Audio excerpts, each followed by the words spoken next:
Now this is what we do to clean high louvers. You can see they're dusty, so this is what we do to clean them. We're on the ground, so you can see getting right up in the top there, and they're closed, so there's no water get on the inside.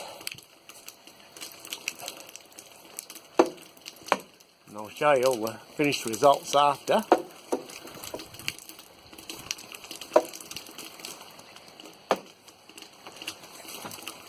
And we'll go on to the next one. See and they dry crystal clear because it's a purified water system that we use. A soft brush so it doesn't scratch the glass. So there you go, it just gives you an idea. See the water on down. And the next. Just gently cleaning those louvers off and they dry nice and clear.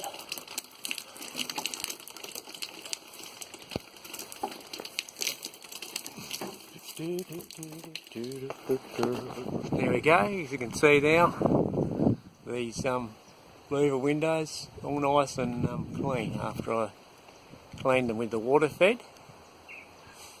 And even these after that too, all these bottom windows as well, they're still drying, but they end up drying beautifully clear, no squeegees at all used, just purified water. There you go, just have another look at the louvers, bit of rain coming.